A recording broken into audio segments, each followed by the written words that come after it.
సుమన్ టీవీలో మీ business promotions కోసం ఈ కింది నెంబర్ను సంప్రదించగలరు.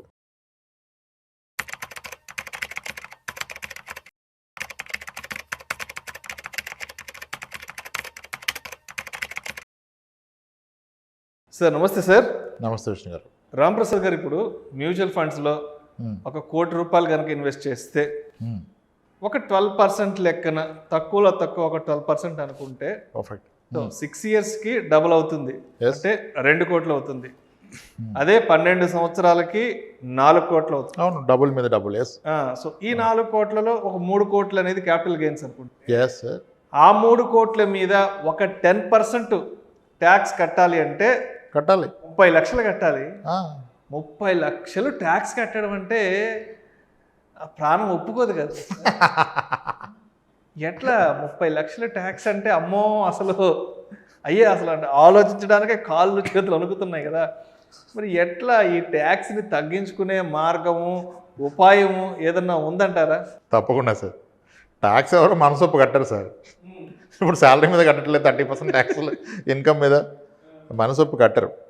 ఎస్, మీరు అన్నట్టుగా దీనికి ఒక ప్రొవిజన్ ఉంది. ఆ ట్యాక్స్ని పూర్తిగా జీరో చేసుకునే ప్రొవిజన్ ఉంది.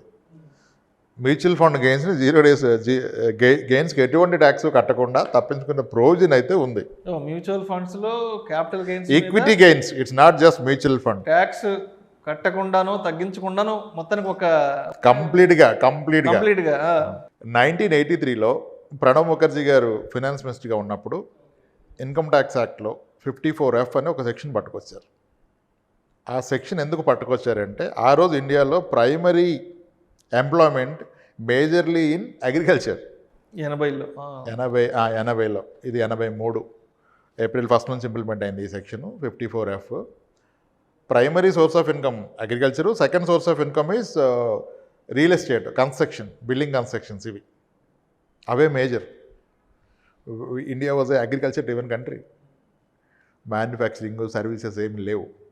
అప్పుడు just push the further employment creation కావాలంటే రియల్ ఎస్టేట్ పెంచాలని చెప్పేసి ఒక ప్రొవిజన్ ఇచ్చారు. సెక్షన్ 54F కింద ఏవైనా capital gains beat from equity, debt, gold jewellery మీద వచ్చిన గెయిన్స్ని ట్యాక్స్ కట్టకుండా సెట్ ఆఫ్ చేయడం కొరకు మీరు ప్రాపర్టీ కొనుక్కోవచ్చు అని చెప్పారు. రియల్ ఎస్టేట్ ప్రాపర్టీ కొన్న పక్షంలో మీకు ఈ గెయిన్స్ పే చేసిన అవసరం లేదన్నారు. అయితే మనకందరికీ తెలిసింది, ప్రాపర్టీ అమ్మితే వచ్చిన గెయిన్స్తో ప్రాపర్టీ కొంటే ట్యాక్స్ పడదు. That is section 54. This is section 54F. ఇక్కడ చిన్న తేడా ఉంటుంది. ప్రాపర్టీ అమ్మినప్పుడు మీరు కొన్నదానికన్నా మీకు వచ్చిన లాభాలు మాత్రమే వాడి ఇంకొక ప్రాపర్టీ కొంటే మీకు ట్యాక్స్ పడదు. ఇక్కడ మీరు పెట్టింది పైన వచ్చిన లాభం మొత్తం కలిపి ఇంకొక ప్రాపర్టీ కొన్న పక్షంలో మీకు ఈ క్యాపిటల్ గెయిన్ ట్యాక్స్ అనేది పడదు సెక్షన్ 54F కింద. సో ఇప్పుడు మీరన్న కేసులో ₹1 కోటి పెట్టి కన్జర్వేటివ్ 12% తీసుకుంటే 12 ఏళ్ళు పోతే 4 కోట్లు, 18 ఏళ్ళు పోతే 8 కోట్లు. 8 కోట్లు వచ్చినప్పుడు పెట్టింది ₹1 కాబట్టి 17 కోట్లు లాభం. సారీ, 7 కోట్లు అంటే ఆయనకి 7 కోట్లు లాభం కదా. 8 కోట్లు వస్తే 8 కోట్లలో అదే ఎవ్రీ 6 yearsకి డబుల్ అయిపోద్ది కదా. ఎక్కడికి పోయినా 7 కోట్లు లాభం. 7 కోట్ల మీద 10% అంటే 70 లక్షలు. ఆ రోజు ఇది కట్టకుండా ఉండాలంటే వచ్చిన 7 కోట్లతో కాదు, మీకు మొత్తంగా 8 కోట్లు ఉంది కదా, ఈ 8 కోట్లు పెట్టి కనుక మీరు ఒక ప్రాపర్టీ కొంటే ఇంకా ఈ ట్యాక్స్ కట్టాల్సిన అవసరం లేదు. అంటే మూలధనాన్ని కూడా కలుపుకోవాలి. ప్రొసీడింగ్స్ అంటారు, సేల్స్ ప్రొసీడింగ్స్, సింపుల్ టర్మ్ మొత్తం కలుపుకుంటే ఇంకా ట్యాక్స్ కట్టాల్సిన అవసరం లేదు. గుడ్ కదా. ఇల్లు కొంటాం అనుకోండి, 2-3 ఏళ్ల తర్వాత, సంవత్సరం తర్వాత ఆ ఇల్లు అమ్మేస్తే చాలా తెలివైన ఆలోచనలు వస్తాయి మనకి. ఈ సెక్షన్ 54Fకి చాలా క్లాజులు, సబ్ క్లాజులు ఉన్నాయి. సబ్ క్లాజ్ ఏంటంటే ఒక ఇల్లు ఉన్న వ్యక్తి మాత్రమే ఈ సెక్షన్ల కింద ఇంకొక ప్రాపర్టీ కొనడానికి అర్హుడు. మీకు ఆల్రెడీ 2 ఇల్లు ఉంటే ఈ సెక్షన్ మీకు వర్తించదు. మీ పేరు మీద 1 ఇల్లే ఉండాలి. మీరు కొనేది 2 ఇల్లు అయి ఉండాలి. ఆల్రెడీ 2 ఇల్లు ఉన్నాయి సార్, 2 ఇల్లుండి ఇప్పుడు 3వ ఇళ్ళ కింద ఈ డబ్బులు పెట్టుకుంటే వర్కౌట్ కాదు, వర్తించదు. అర్థమైందా? 2వ ఇల్లు ఉంటే ఇది వర్తించదు. Okay, next coming to me logic. Sir వాడి కోసం కొనేసి కొన్నాక నేను అమ్మేస్తే, కొన్న 3 years లోపు అమ్మేదో కూడా ఇది ముక్కుబట్టు వసూలు చేస్తారు మళ్ళీ. అలా కొన్న ఇంటిని 3 years లోపు అమ్మడానికి వీలు లేదు. 2 ఇల్లు ఉంటే వర్తించదు, కొంటే 3 years లోపు అమ్మకూడదు, అండ్ దానికి కూడా ఇది అమ్మాక వచ్చిన ప్రొసీడింగ్స్ని ఫస్ట్ క్యాపిటల్ గెయిన్స్ అకౌంట్లో డిపాజిట్ చేయాలి. ప్రయోజనం ఏంటంటే మీరు ఈ షేర్స్ ఆర్ మ్యూచువల్ ఫండ్స్ అమ్మడానికి 1 year ముందు కొన్న ప్రాపర్టీ కానీ నెక్స్ట్ 2 yearsలో కొన్న ప్రాపర్టీ కానీ దీనికి ఎలిజిబుల్. అదే కన్స్ట్రక్షన్ మొదలెడితే అమ్మాక 3 ఏళ్లలో కన్స్ట్రక్షన్ చేసినా అది ఎలిజిబుల్.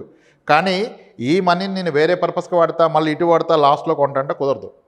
దాన్ని ఆ ఇయర్ మీ యొక్క ఇన్కమ్ ట్యాక్స్లో డిక్లేర్ చేసి దానికంటూ ఒక క్యాపిటల్ గెయిన్ ట్యాక్స్ అకౌంట్స్ ఉంటాయి.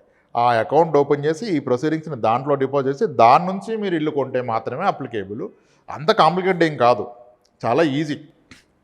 ఓకే, ఇల్లు కొనే ఉద్దేశం ఉంటే హ్యాపీగా ఈ ప్రొవిజన్ వాడుకోవచ్చు. 2వ ఇల్లు కొనే ఉద్దేశం ఉన్నా వాడుకోవచ్చు. 3వ ఇల్లు అయితే వాడుకోలేరు.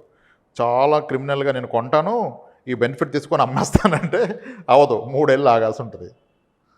ఇలా చాలా క్లాజులు ఉన్నాయి. కానీ క్లియర్ సెక్షన్ 54F కింద capital gain tax arrived out of the equity, debt, jewellery, gold jewellery అమ్మినప్పుడు వచ్చిన గెయిన్స్ని సెట్ ఆఫ్ చేసుకోవచ్చు మీరు కొత్తగా ఒక ప్రాపర్టీ కొంటే.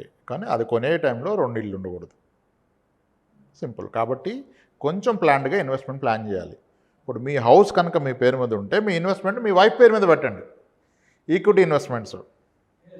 సో దట్ 10 years తర్వాత మీరు దాని క్యాపిటల్ గెయిన్ని ఇలా యూటిలైజ్ చేసుకోవచ్చు. కొంచెం క్లవర్గా, చిన్న కామన్ సెన్స్. ఇప్పుడు మనం ఎస్డబ్ల్యూపీ కూడా చెప్తా నేను. ఎస్డబ్ల్యూపీ ఒకరి పేరు మీద పెట్టుకోవద్దండి. ₹1,00,00,000 పెడతాను నెలకి 50,000 అంటే ఒకరి పేరు మీద వద్దు, ఇద్దరి పేరు మీద 50 లక్షలు పెట్టి ఆమె 25 మీరు 25 తీసుకోండి. అప్పుడు పర్ ఇయర్ మీకు ఎస్డబ్ల్యూపీ నుంచి 3 lakhs అవుతుంది.